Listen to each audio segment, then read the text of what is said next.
I'm sure that you have heard the term value added before, but I don't think there are too many people that are thinking their auditor that's doing their quality system audits is adding a lot of value. They're really, really good at finding what little nitpicking mistake that somebody made and then writing a report about it. That's not value added auditing. Value added auditing is something other than just finding errors. It's people are people, they make mistakes.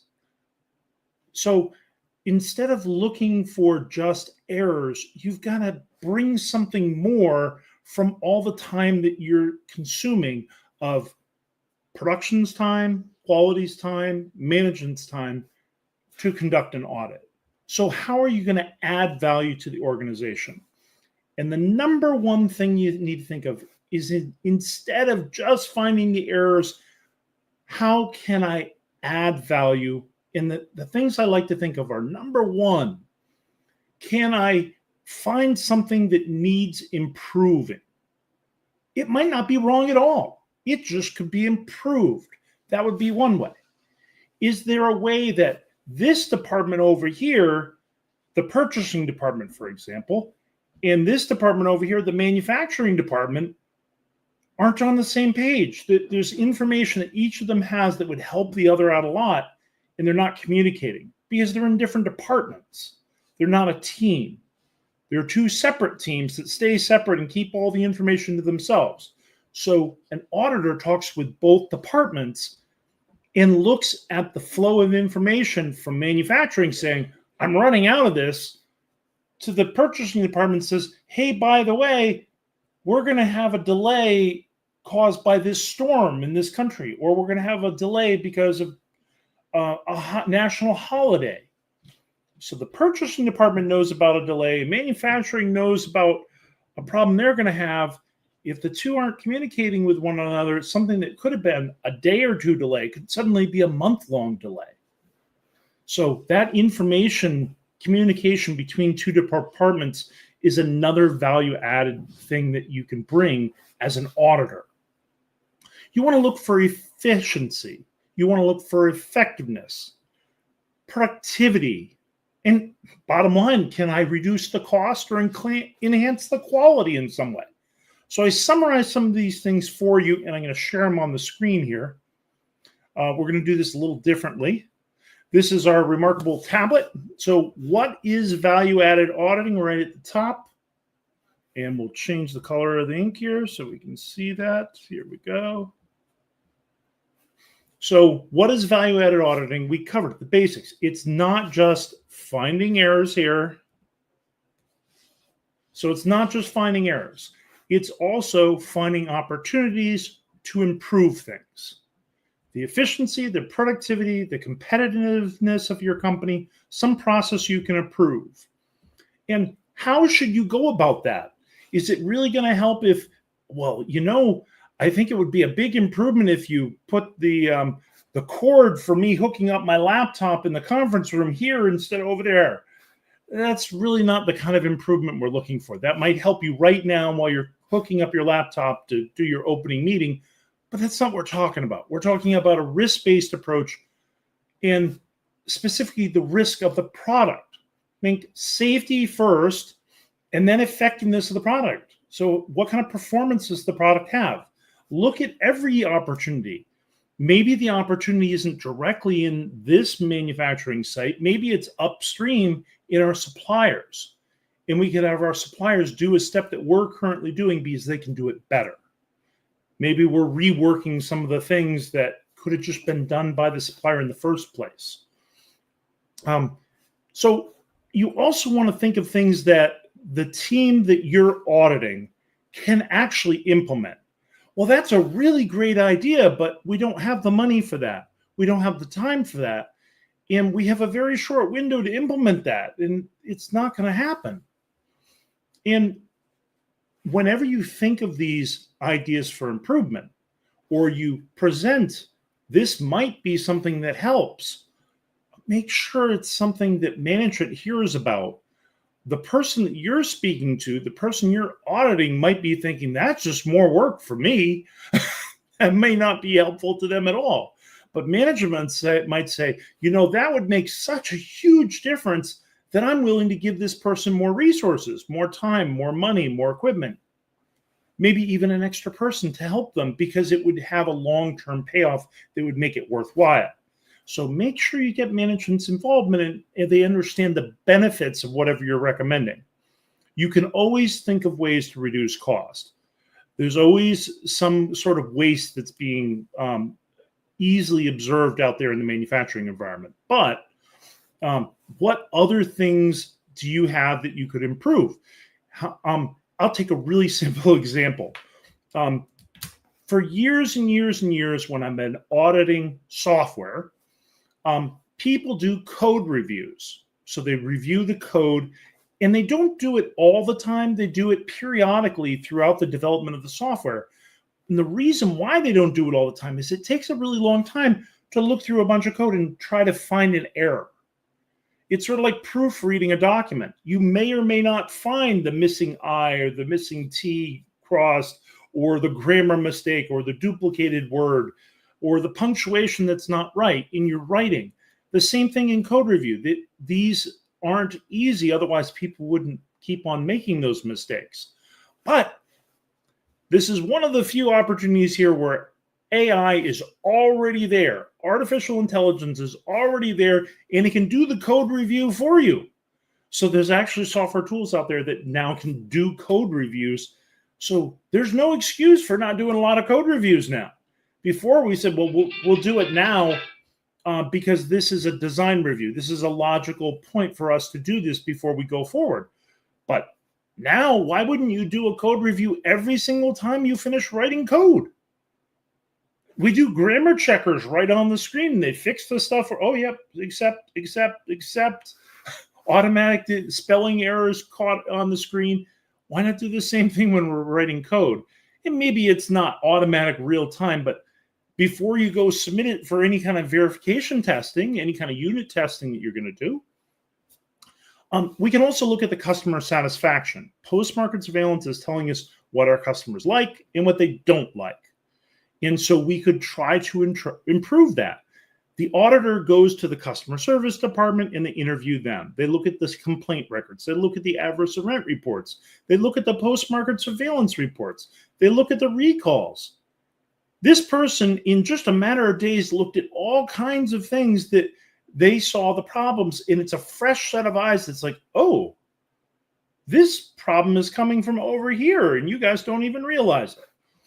So maybe you think about, maybe we can improve that. And I just realized you can't see me at all. So sorry for just showing you this boring.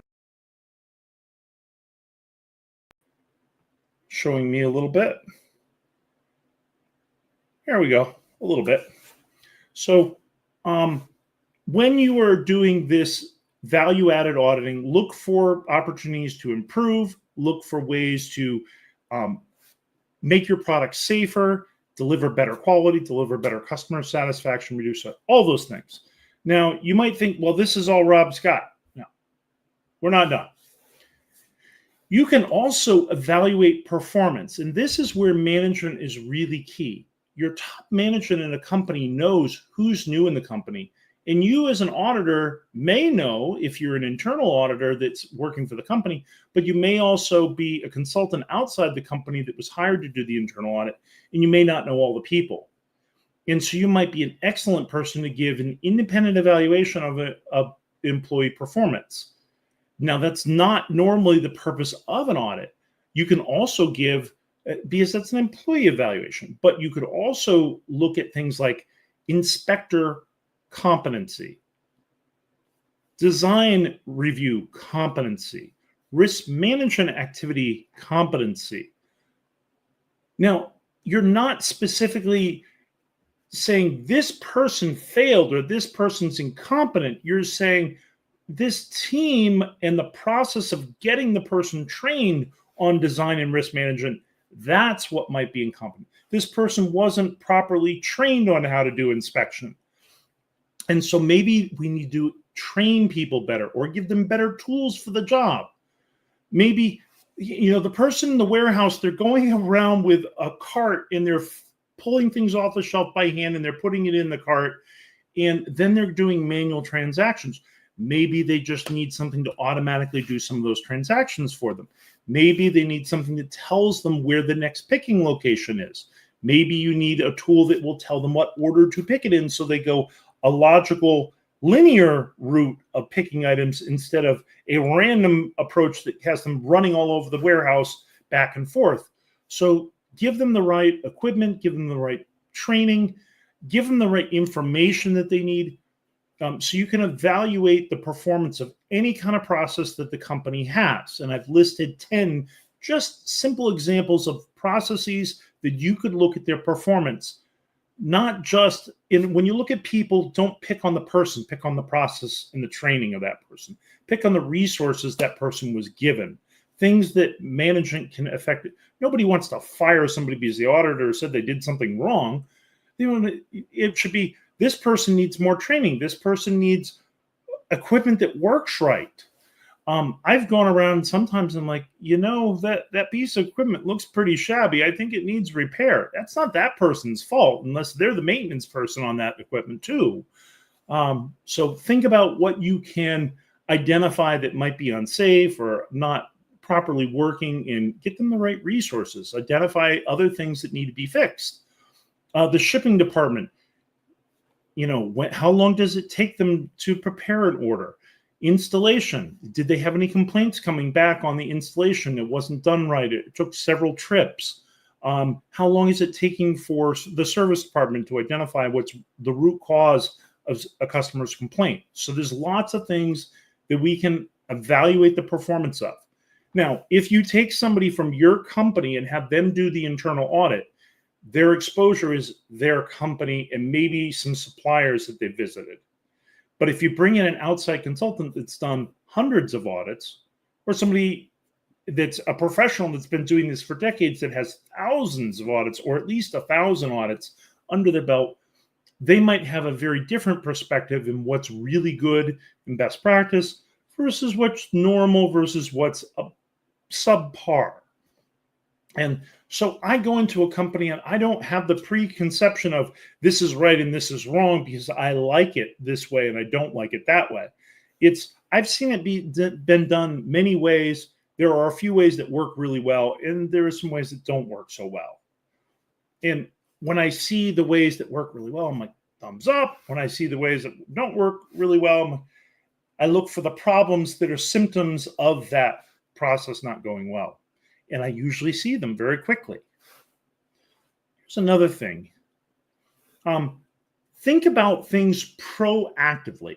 We always talk about CAPAs being proactive. We talk about post-market surveillance being proactive. We talk about preventive actions, taking action, implementing, identifying the root cause if this were to happen, identifying what actions could be taken to prevent it from ever occurring at all, and showing that it's effective. How are we going to do that if it's never occurred before? But there are some things that we can do. Many, many, many times we look at lag metrics. We don't even necessarily know what a lag metric is sometimes. Maybe nobody's ever used that terminology around us, but think about it as, I want to lose weight. Everybody knows what weight loss is. They've stood on the scale. They know people that are fat. They know people that are skinny, and they say, oh, that person's trying to lose weight. Well, if you weigh yourself on the scale, that's a lag metric. Whatever gave you that weight has already happened. This is giving you the final result. I weigh this much. It might be a little, it might be a lot, it might be just right, but it's already, whatever I did to get here already happened. A lead metric is what will result in my scale measurement tomorrow. So what I eat today, what I exercise today, how much water I drink impacts tomorrow. That's a lead metric. So if you watch what you eat and you record what you eat, and you record exercise and you record water, those are lead metrics. If you have goals for, I'm not going to eat more than this, I'm not going to eat more than this many carbs, I'm going to make sure I drink a certain amount of water, I'm going to make sure I get enough sleep. Those are lead metrics that you're tracking the process that has a result instead of tracking the result and then trying to figure out what the process was that got me there. So think about what the lead metrics are that you could measure instead and replace the lag metrics. So don't get hyper focused on how much you weigh or how much yield the manufacturing process has or how many rejects the process has. Instead, focus on some lead metrics that might result in those problems or might prevent them. Look at the future. What could prevent it from occurring is nice. We want to prevent it from reoccurring. So we had something break. How can we prevent it from breaking next time? What would be even better is if we could detect it real time or very early before it gets to the customer. Oh, there might be a problem. What would be even better than that is that if I can prevent it from ever happening at all. So preventing occurrence, early detection by monitoring the process, or preventing reoccurrence. Think further ahead. And think about what will change in the future. All of us are going to change. The older generation likes to slam the younger generation for saying, they don't have the work ethic anymore. Those that Gen Z, they're nothing like the Gen Xers. That's just natural jealousy of one generation versus another. They're different. Embrace the differences. Don't beat up on the differences. So people are going to change whether you want them to or not. The next generation is much more comfortable with calculators and calculators. And back in the olden days, they said, well, you're not going to have a calculator in your back pocket, so you have to figure out how to do it by hand or do it in your head. So people now have different tools and they do things differently and they think about things differently. So think about how the people in your organization are going to change. They may not think about staying in your company for 30 years. So you might have to embrace that. They may not think about, I really want to put the company first. They might want to put their personal family or their personal health first. Think about technology. When we're thinking about technology, what is the new technology that might be coming along that might impact us dramatically, make things different? Like AI technology is something we're focusing on a lot now. How will that impact it? How will self-drive cars impact us? Will we all have taxi cabs that we don't have a driver in them? We just have a car. It drives itself. And then what other kinds of solutions could we come up with that might do the same thing that didn't exist before? How could volume go up or down? And we have to adjust for that volume change. The speed to market generally always is faster, faster, faster, faster, faster. And we aren't talking about just the virtual speed, like how quickly I can develop it, but we're also talking about I used to be waiting 10 days for something to get to me, and now I place the order and Amazon says it's going to be there tomorrow, and tomorrow's Sunday. I'm like, what? I'm in rural Vermont, and they're delivering on Saturdays and Sundays. So, the time to market, that speed to market has changed if you haven't noticed. And environmental impact. We are noticing that in Vermont, it used to get a high of 80, and now we have a high of 100. Yes, it's been 100 this last week in Vermont. Crazy heat for Vermont. But Texas is like, oh, that's a cooling trend. So environmental impact is definitely something we're going to have to consider for what's changing, and that might affect our businesses. I have one last thing here, and I want to give you some forward-looking predictions. You are kind of old. The Internet of Things, that's been around a long time. I have a dented refrigerator upstairs that has an internet connection and can play things, and I can do searches on Google. It can tell me what's inside my fridge, and it can even search for a recipe that will make things out of those ingredients. And I didn't even ask it to do that. So That's the Internet of Things now. It's gotten that far where I don't even want it and it can do it. The information management, well, it would be really nice if my refrigerator would talk to Hannaford's and tell them what I need sitting in a bag for me when I get there to pick it up. Or when I'm going to run out, instead of me having to place you, oh, we'll just ship it to you. Your refrigerator told us you were getting low on milk. So that's coming. But will that come to our manufacturing environment? Oh, you're getting low on batteries. Will it automatically ship the batteries for me? It could. In remote and virtual, we're already in the world of virtual audits and remote audits. But think about how you can add value as an auditor when you are working remotely and virtually. There are disadvantages to not being on site. There are certain things that just take longer and are harder to do, but there are also advantages. And one of those advantages we found is simple screen captures. All I have to do is hit print screen, and I can say, I want this window, and paste it right into my report. And I just save time typing. And honestly, I can write longer reports in less time now, so maybe I don't need quite as much time to create a remote audit report as I do an on-site report. And maybe when I'm on-site, I still don't want the paper. Don't bring me the paper. Just share it with me just like I would if I were remote, so I can do those screen captures, because I don't want to be on site and write a slow report. I want the fast report as if I were at home working remotely, and I want to be able to see things that I can't get virtually. So I want both, to take the advantage of both options when you're on site. And supply chain scrutiny.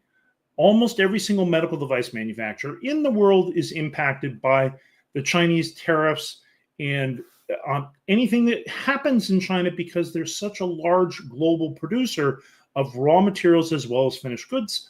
That's going to affect your supply chain.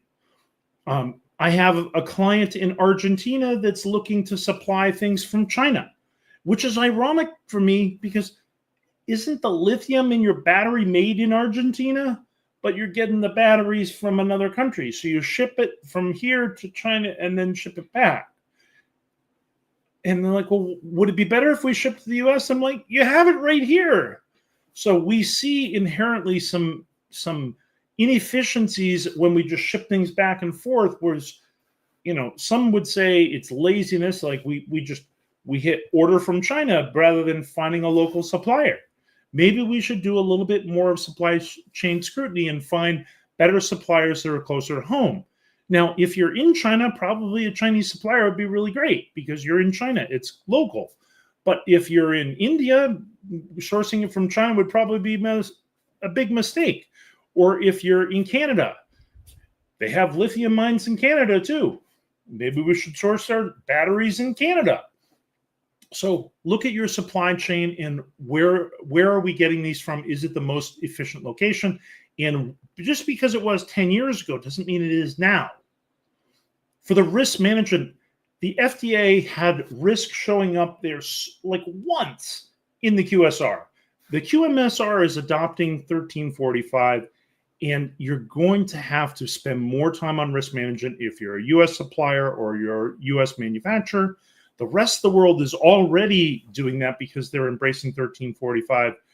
And so you're going to have a lot more scrutiny on risk management. And risk management is now in its third generation. So we started in 2000. 2007 was the second edition. And then the third edition was 2019. But you have risk management in electrical. You have risk management in software. You have risk management in cybersecurity. That's going to be huge. I didn't even put it on the list, but we're expecting more and more cybersecurity panics and global problems. So look at cybersecurity.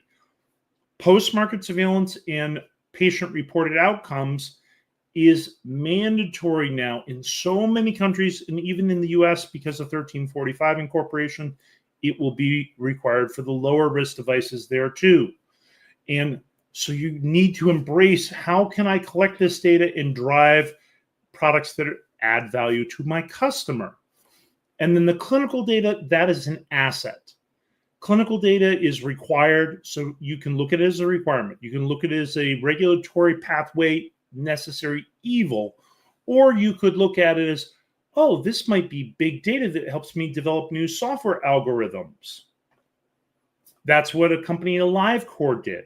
Their licensing terms, you get our software license, and part of it is we get all your data for free. So they get millions of uploads of ECG tracings every single day, and that's big data for them to analyze those images and improve their software. So that's going to happen. We're going to have everybody collecting clinical data, whether it's anonymous or not, and we're going to be gathering that, analyzing it, and figuring out what we can predict about the person and their health. And the last one I have on there is reimbursement. All of this improvement is going to cost money to the healthcare world is going to have to pay more for it, and they're going to be picky. They're going to be like, well, I have 27 different options that'll tell me what your heart rate is. I don't need all of them. I just need one of them to tell me what the heart rate is. So show me this is the best one and the most efficient. And reimbursement works on what is the most cost efficient too. So if it isn't substantially safer and going to change the total healthcare cost, I might not want it. So you're going to have to do clinical studies for reimbursement, not just clinical studies to get approved. So think about what's going to change in the future. And maybe as an auditor, you can say, I know you don't have to do any clinical studies, but that might not always be true.